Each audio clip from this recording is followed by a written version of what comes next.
And we are live. All right, guys, we got a special show for you today. I got my good friend Michael Sanders here with me. And today's show, we're going to be talking about plant medicines and entheogens.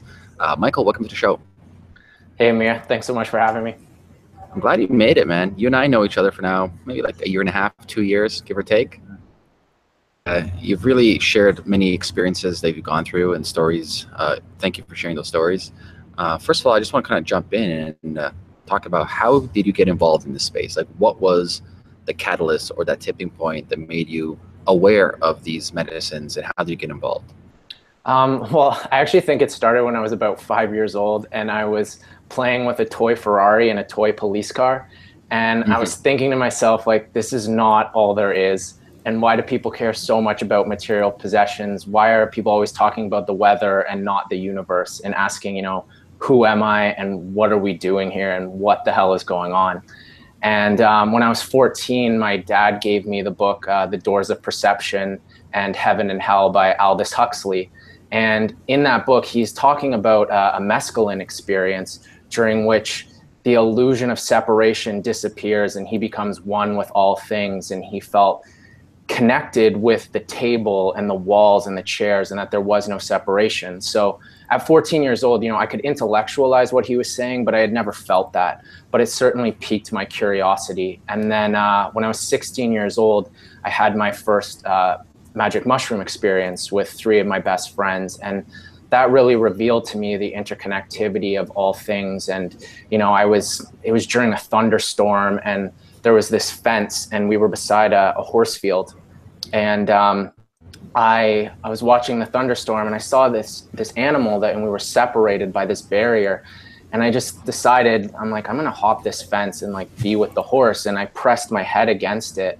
And it was just like this deeply bonding experience. And the horse and I were communicating. It wasn't like a horse and a human being, that there was any separation. It was just 2 conscious entities that were interacting with one another. And so it was that day that really sparked my psychedelic and entheogenic quest. Now, I will say that from the age of 16 until about 26, I used these medicines and entheogens, I'd say more recreationally. I knew I was gaining insights from them and having really wonderful and profound experiences, some of them which were really fun, others which were incredibly difficult. But it was when I was 26 and I went down to the Amazon jungle and had 3 ayahuasca ceremonies over the course of 4 days that really showed me the sort of the benefits of having an intention while using these medicines. And what made you go down there? Like, what was the thing that said, yeah, I'm actually gonna take the plunge and go down? Well, I first heard about ayahuasca listening to Aubrey Marcus and Joe Rogan talk on a podcast in early 2012. And I knew when I heard them that I was going to drink this strange psychedelic brew in the Amazon jungle at some point. I just didn't know when.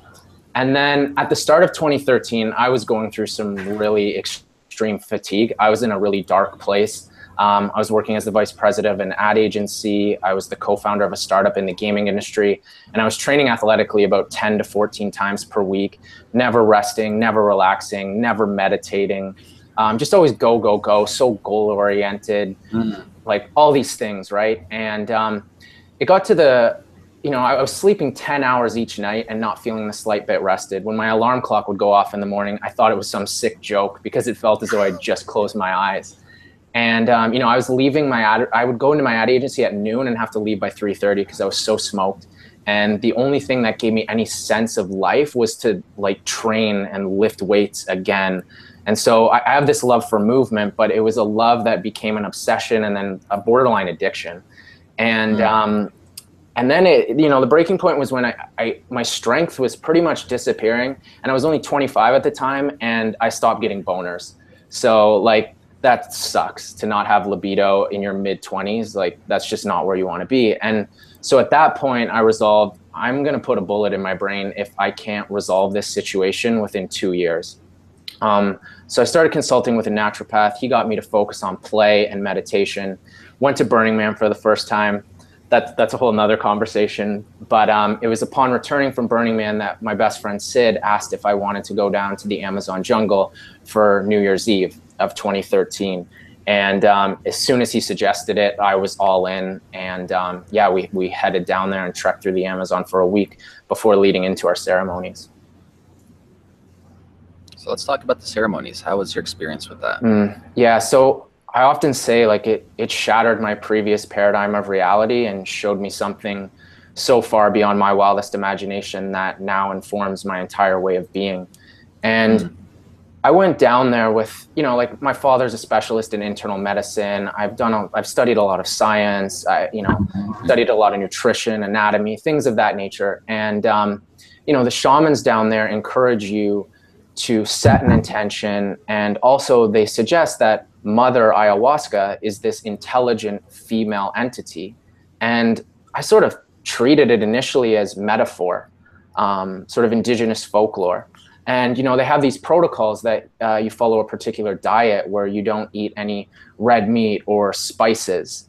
And, you know, I couldn't really understand this in a logical sense. You know, why would not eating sea salt be a good thing? And, but I was open to their practices. You know, I figured they've been doing this for millennia, so surely they have their reasons, even if I don't understand them. And if I'm going to fly all the way to the jungle to do this, like, I want to respect their customs. And, you know, we take a bath with these flowers and allow the flowers to dry on us, and all with the intention of opening us up to this plant spirit. And then we did a yin yoga where we held postures for 3 minutes at a time, again, trying to open us up. And so this thunderstorm ripped through the jungle at about 7:30 p.m. on New Year's Eve of 2013. And this is when I recognized, one, like why it's called a rainforest, because it's so powerful down there. And two, that I was embarking on some incredible rite of passage. And then, you know, the ceremony began at 8 p.m. and my intentions were twofold. They were, one, to gain some clarity on my career path, and secondly, to retrain certain neuromuscular pathways in my body because I was experiencing some physical discomfort that I had attributed to some past athletic injuries. And so I was the first to drink the ayahuasca. We're inside this maloca, this beautiful wooden structure. It's sort of like a dome with 40-foot tall ceiling right in the middle, and it has thatch roofing and these wooden walls with screens for windows situated right in the middle of the Amazon. And so being well versed with psychedelics and entheogens, I didn't just want to sit there and wait impatiently for the onset of the effects. So I decided to reflect chronologically upon my year of 2013 because it had been the most teaching year of my life. So I was sitting there meditating, and I get to about the month of October in my reflection, and then I feel this fire shoot up the right side of my body and expand across my torso. And I'm just like, holy shit, what is happening? And instinctively and intuitively, I sort of telepathically broadcast. It was though I thought aloud, Mother Ayahuasca, can you please give me 5 more minutes as I finish my reflection? I think it's important that I do so. And then I feel this voice, this presence respond by saying, yes, my child, take your time and let me know when you're ready. And then the fire receded back down my arm. And Ameer, like, I thrashed my head to the left and the right. I'm like, who said that?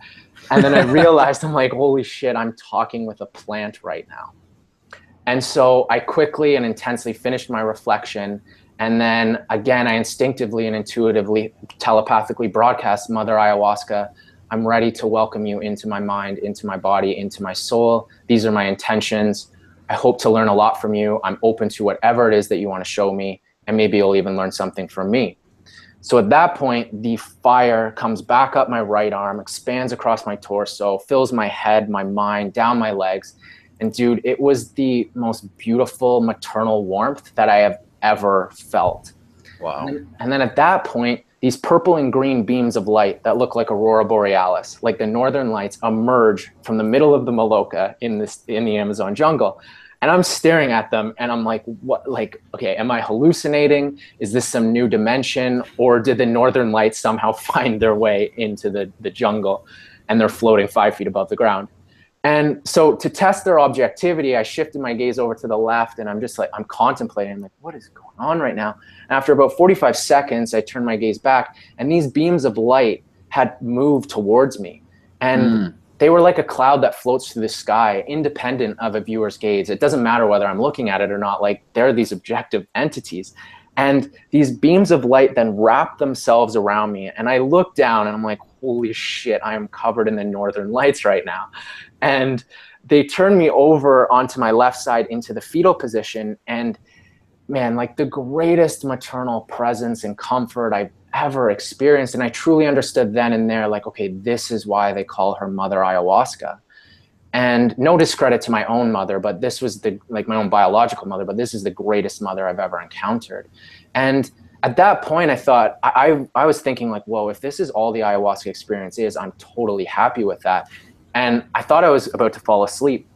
But then at that moment, Hermogenes, one of the shamans, he starts singing, and they sing these songs called Icaros, which the shamans say they channel from higher dimensions and through the ayahuasca, and that they're not of their own creation.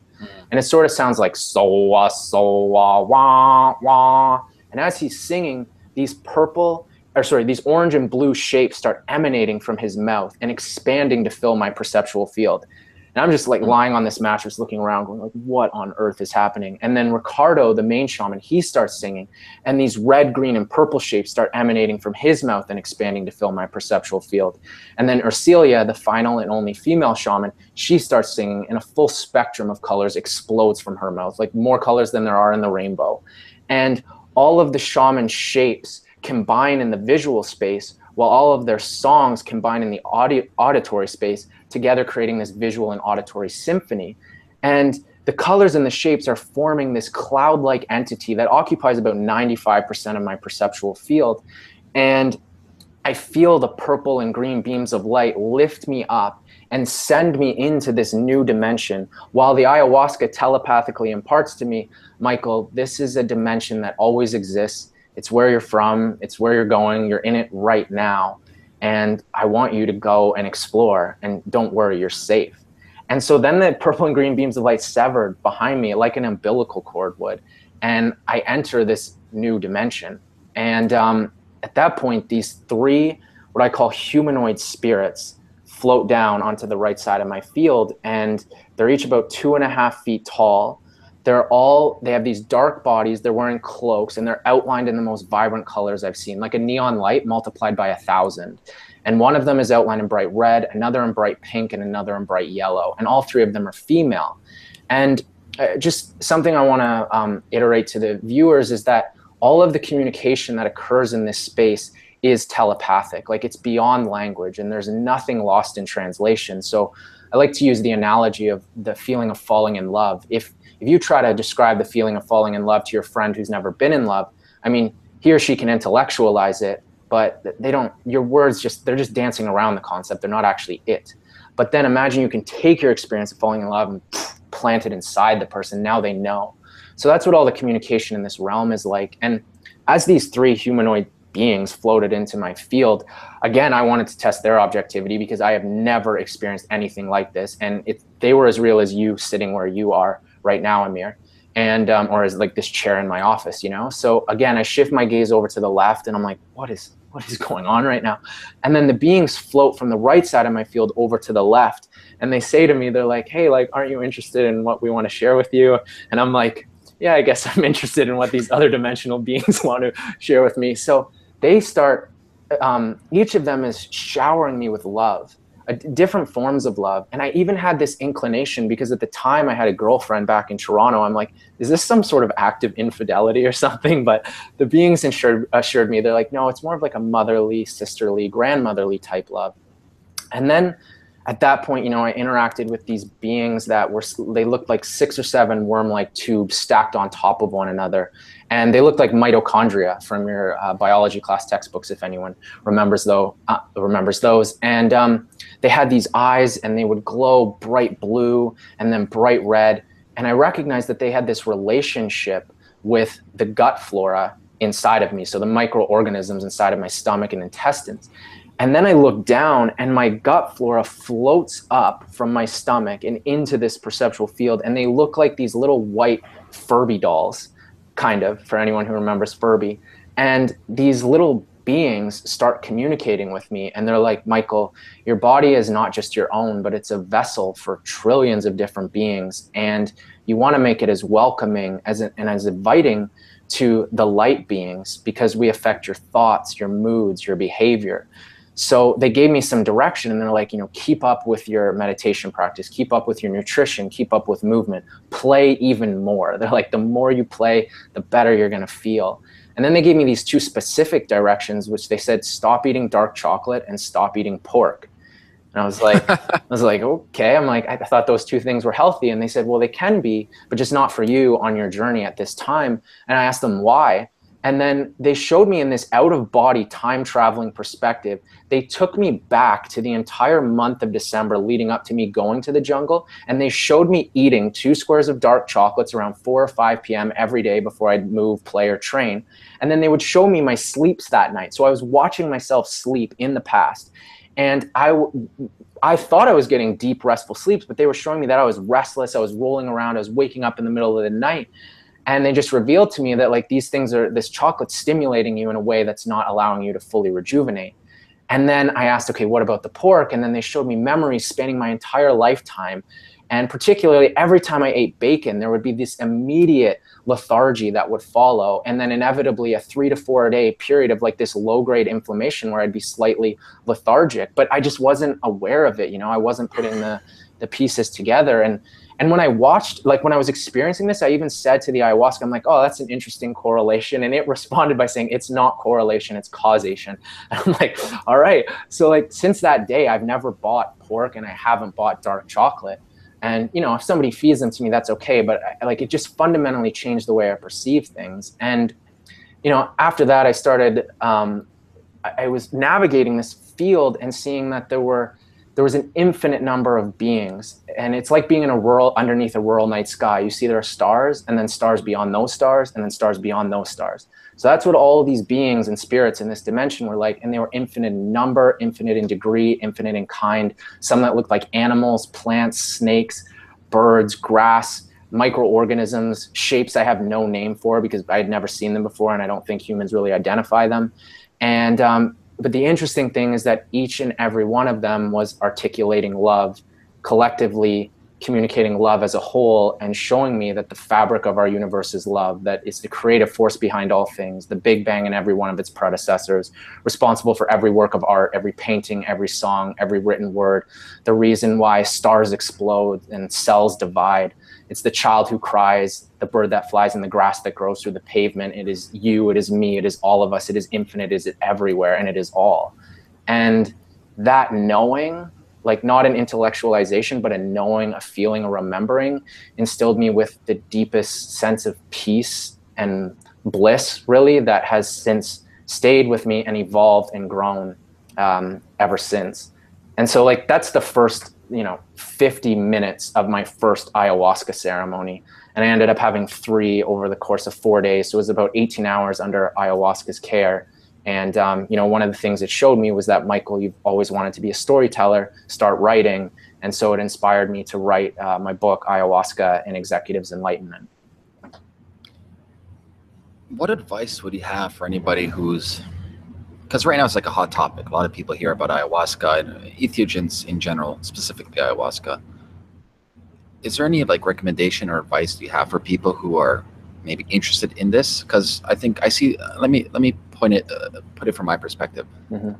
I see a lot of people who are just jumping the bandwagon and just going in because it's the in thing right now to do, which I find very dangerous. This is something that you don't just play around with at all. It can rip your ego apart. You come back shattered. Mm-hmm. So from your own experiences, is there any kind of like very common sense advice you can give people who might have an interest towards this? Yeah, I mean, I would say first off, do a lot of research. And if you are thinking about doing it, find a place where there are trustworthy shamans, people you can communicate with in advance to really understand what you're getting yourself into.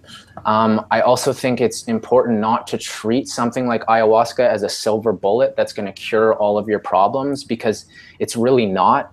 The shamans say that the real work comes after the ceremonies, because she can show you the whole universe, but unless you start to modify your behavior and embody the lessons and the visions and the understandings, then it could be, you know, obviously less worthwhile. And I think, you know, anyone who's interested in it, who feels a calling towards it,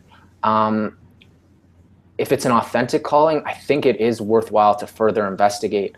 And then leading up to it, I think it's wise, to the best of your abilities, to lead the healthiest lifestyle possible, because then that will make you more receptive to not only a positive experience, but one that will benefit you. And by a healthy lifestyle, you know, I mean like being very mindful of your thoughts, observing them, recognizing that, you know, thoughts flow through you, and you can determine which thoughts you're engaging with. A lot of people have negative self-talk, and so I think it's important to start flipping that script. Having a positive disposition, a lot, like developing as much self-love as you can for yourself, a meditation practice like movement and exercise, healthy eating. I think all of these things really contribute to having a strong ayahuasca experience. And yeah, don't just do it because you think it's like a cool thing to do. Really recognize that you are embarking on a serious journey, and that like it's not necessarily going to be easy. You know, people often talk about the purging. Like pretty much everyone is puking or diarrheaing, or you're crying, or a combination of all of those.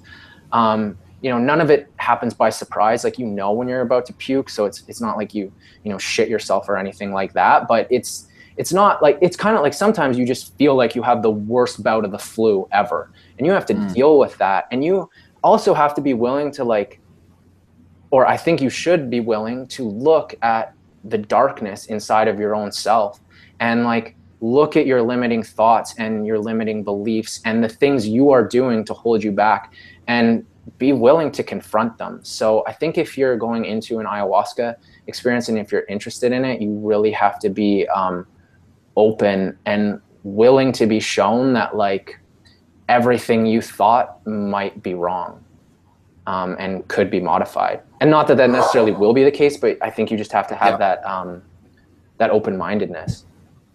So besides, like, for example, the pork and the dark chocolates, which is a pretty cool story, that's super cool. Have you adopted or changed anything else drastically in your life through those 3 experiences that you had?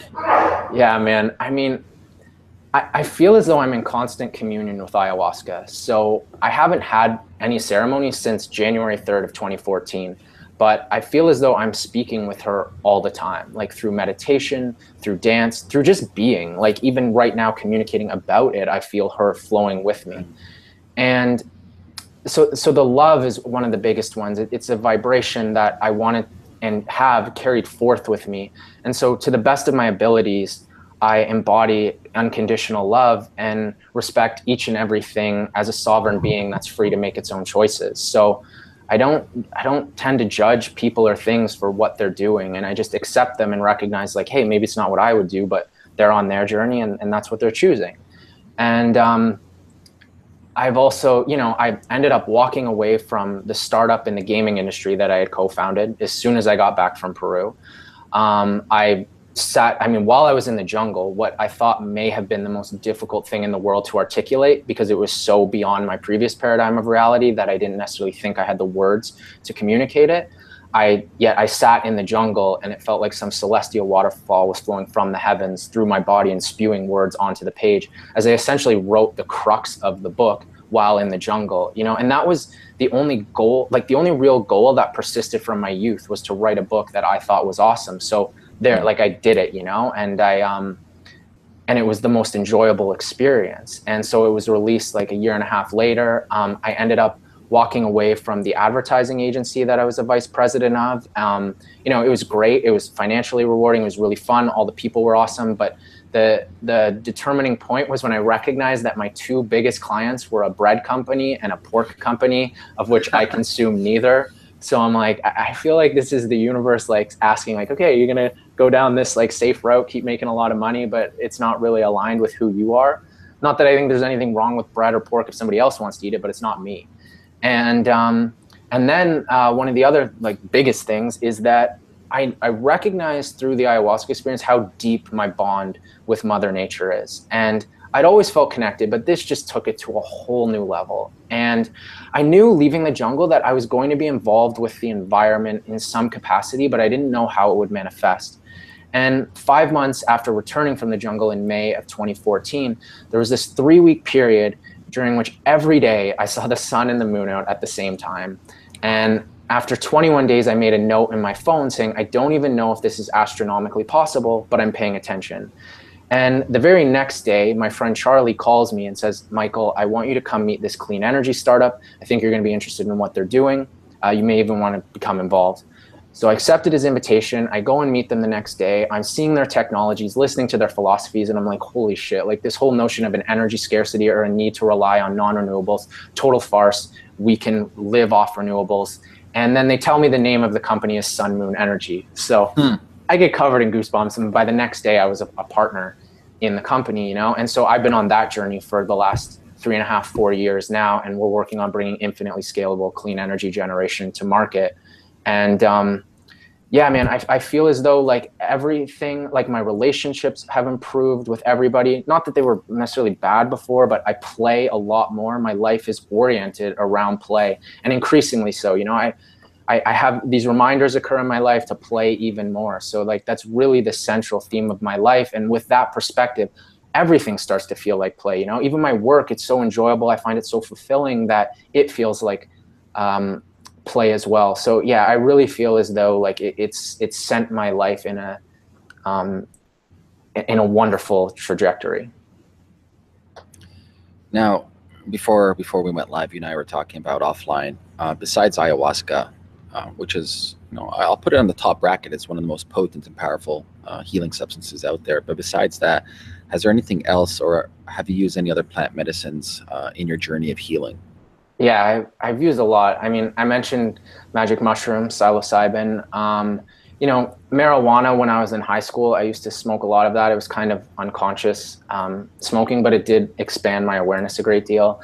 And then, you know, beyond the plant realms like ketamine, LSD, MDMA, also NN-DMT and 5-MeO-DMT. You know, each and every one of which, all of those medicines have just shown me so much. Like they're all these incredible teachers with consciousnesses that are there and can show you just such profound insights into everything. So yeah, I don't know if you want to dive into any of those in particular. Which one have you found out to be the most? Because ayahuasca, that's, you know, the DMT and ayahuasca are two different things. And ayahuasca, you have to have the ceremony, it takes a lot of time out of you, and it's not just like I'm just going to do it. It's you're in for a ride. Yeah. But besides that, like for example, you mentioned psilocybin, you know, MDMA, even LSD. Which ones have you noticed that you can almost take as a tool to recalibrate yourself from like a day-to-day basis? You know, historically, I would say mushrooms. I think mushrooms have been the medicine I've used the most, probably like 60 or 70 times throughout my life. And I find them to be tremendously recalibrating to, you know, step outside of this, because I think all of us as human beings can become indoctrinated to our own identity. You know, like we have an infinite potential of neural pathways that we can be firing, and yet we seem to activate the same select few over and over and over again, and then that becomes our identity. And so what once could have been this rushing infinite waterfall becomes a narrow stream that has these rocks and debris throughout it. And then the psychedelic experience really allows for that rushing waterfall to come back in, to remove the debris and the rocks, and to allow you to step outside of your identity, step outside yourself, and then recognize the infinite potential of all things and how you are free to choose in any given moment, and you can change the rest of your life in any given moment. Like you don't have to continue following along that path, which I believe is an incredibly liberating perspective to have, to know that you're not forced or obliged to continue along the journey with which you're already on. And so mushrooms have been a wonderful way for me to access that understanding, you know, and like on let's say a neurological level, there's been a lot of studies coming out recently that demonstrate that through things like LSD, mushrooms, DMT, that the prefrontal cortex, which is actually your filtration mechanism that determines what amongst the infinite stimuli that's around you will you actually interpret and perceive. So it's filtering out like 99.9% of what's happening around you. And then the psychedelic experience quiets that prefrontal cortex, so sort of eliminates the filtration system and then allows the rest of the brain to light up. And so everything's activated, much like a child, a baby's mind. And then all of these new neural connections are now available and they can potentially interact with one another. So like this part of your brain can interact with this part of the brain when previously maybe you haven't been in your day-to-day life. So mushrooms have been one. And I'd say most recently, I find that ketamine is absolutely tremendous. It almost feels like a defragmentation of the psyche. And it's a very short experience. Now, I recognize that a lot of people might have some negative connotations associated with ketamine. I certainly did prior to having tried it.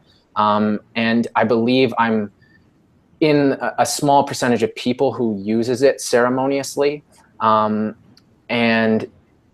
you know, it really enables, I've even read like research on it in scientific journals, and the language they use is quite similar to my own, in that it says it allows you to step outside of your identity and merge with the one energy that exists amongst all. So you can, you know, it's sometimes it's called a dissociative. So you step outside of yourself and you become all things. And like I have gone to the origin of the cosmos and merged consciousness with those who are around me to the point that there are no thoughts beyond this one group consciousness that we're all sharing. So you can see and be with the thoughts and feelings of one another. And so I find that an incredibly, like I said, defragmenting experience. And it's quite a short experience, about 45 minutes typically. You know, LSD is another one. LSD is a much longer journey. It's like 12 to 24 hours. And just one caveat I'll say is that with all of these medicines, especially ayahuasca, like I would encourage people to really like block off the time to be with them and to not schedule anything like surrounding them. So, I mean, my ayahuasca ceremony, it was like 2 weeks of just really focused on it leading up to ceremony. And then I think it took me about 3 weeks to even go back into my advertising agency. So it was like 5 weeks where I was just devoted to that. And I allowed myself that space. And then with mushrooms in the past, I've always like left 2 days on the other side of it before anything is scheduled. With LSD, there's always 2 days on the other side of it. Especially when I was younger, now I find I'm able to integrate these experiences much more quickly. So I could theoretically even have like a business meeting the very next day, but it's still not something I would schedule. If it came up, that's all right. But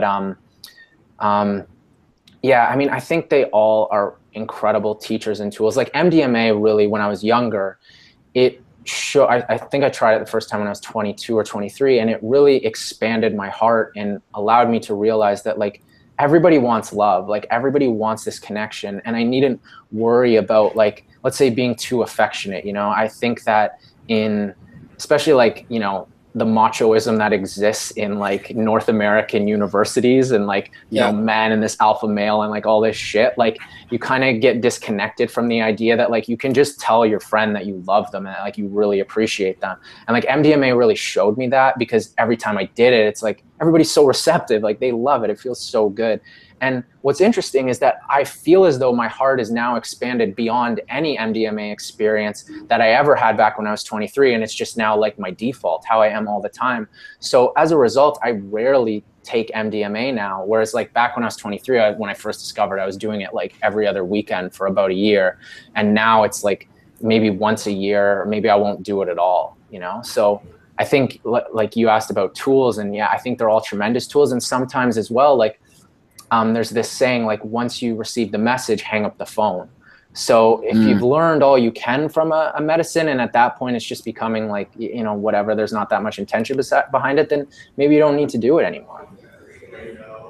Yeah, that's a good point. And I do want to stress that, as Michael just stated, there's many different opportunities for you to heal yourself, and it's up to you to figure out what you want to heal first. What's your intention? What's the actual problem you want to get to?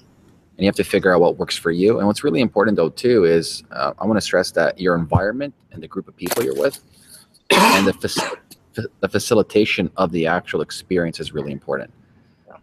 You know, back in the day when I was young, I used to do everything. I was just out there fucking partying and just, there's no intention. You just get fucked off in the mind, right? But it's really important that you have a proper intention and a proper environment and proper people around you to facilitate that experience. Totally. Yeah, man, I think any one of these experiences could be absolutely hellish in the wrong environment. And like, you'll probably end up learning a lot from that too. But fuck, it can be so tremendously difficult, you know? And I also think like this act of intention and treating these things as medicine and using them ceremoniously extends beyond just that circumstance and then carries over into the rest of your life. So if you treat those situations as ceremonious and intentional, then you begin treating other things, like whether it's you going to the gym in the morning, you know, or like at night, whenever you do it, and treating that with intention. Like, why are you doing this?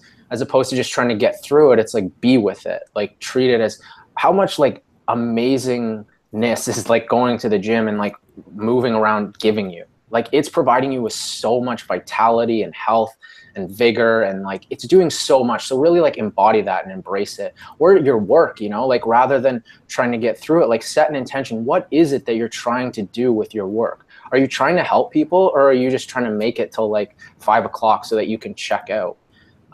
So I think, yeah, like treating these things with intention, like you're saying, man, setting is tremendously important. I think especially like if you're unfamiliar with some of these substances, you know, like DMT, for example, I think a lot of people will smoke it without a guide or a shaman, and I never have. And I can't even imagine how somebody would even arrive to the breakthrough experience. For one, to me, it doesn't seem physically, I mean, I don't think anything's impossible, but it seems very difficult to physically inhale enough of the DMT to have the breakthrough experience if you don't have a shaman with you. Because after you take that first inhalation and exhale, you basically leave your body, and the concept of smoking something is just no longer a thing.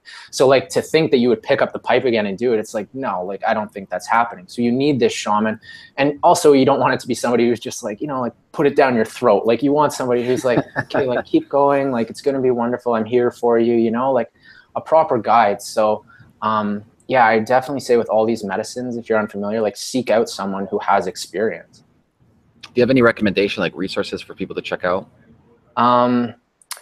Yeah, I mean, like MAPS, if you want to do research. So the Multidisciplinary Association of Psychedelic Studies, they do a lot of research on MDMA-assisted psychotherapy. They also have, like, you can look in their back catalogs of research, and they have LSD studies.